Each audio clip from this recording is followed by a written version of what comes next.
kiny tere court, then kiny machielo tere kanye ene jela.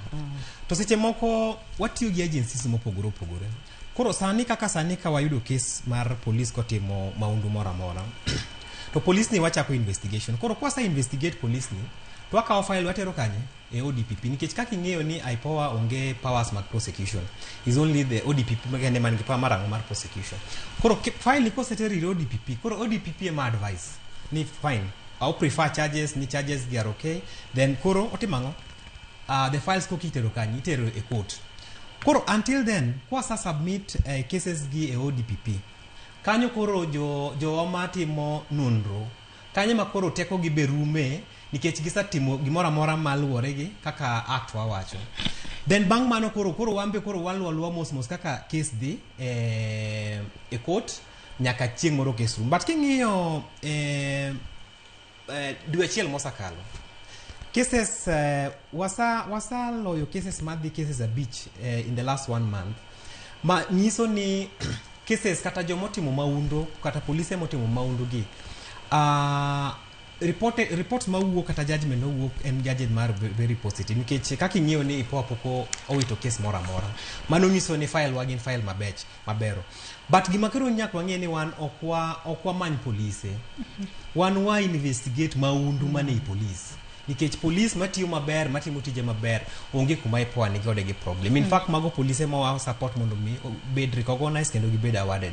Lakini maundu mane i police mage jok ma manyo i police kanyo mondo police kik bed gi maundu koro kiwacho kuom numbers wan gi numbers ma kaka cases for example nikech cases koro gi date back nyaka 2017 to nintie injury intie death to cases must have been reported wan gi cases ma moko gin active investigation but edwe kaka e quarter one go sani ni wan gi cases madhi prabirio man wasa submit ODPP ma ODPP rito mondo gitim nande gitere e doho mar court to wambe gi around 276 cases man sani ni e doho mar court marito mondo ruling owuogoko. To cases mauntiere godo gi Commissioner Nyakomitah ere kaka gibro bedo ka gikonyo e nyayo chenro mar chudo makoro winjo be ne ichako ayanga e pacho kae Commissioner. Mana kaka nawacho nikech cases gi kaka jatelo mar human right wacho ni files bro bedo submitted. Koro cases gi already wan gi file nikech gin active cases mar going on.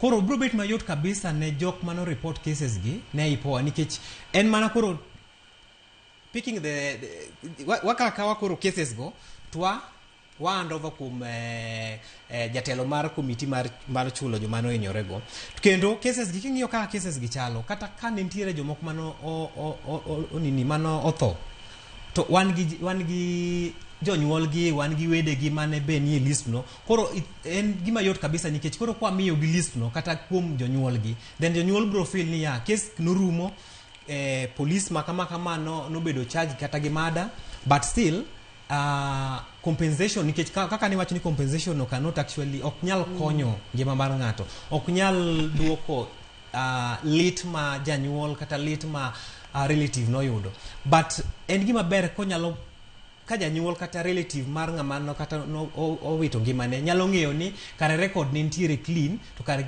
kendo pod inyalo pare kata bang' iko osiepne mane manotho e weche mag ng'anyo go. Ang'eni ji nyalo bedo ka penjore Clarice ka duke twaka e kinde makoro chenro mano mar chudo bro bedo ka chako ayanga chenro no ibo bed ka itime yo machalo nade ng'ato bo bedo ka penjore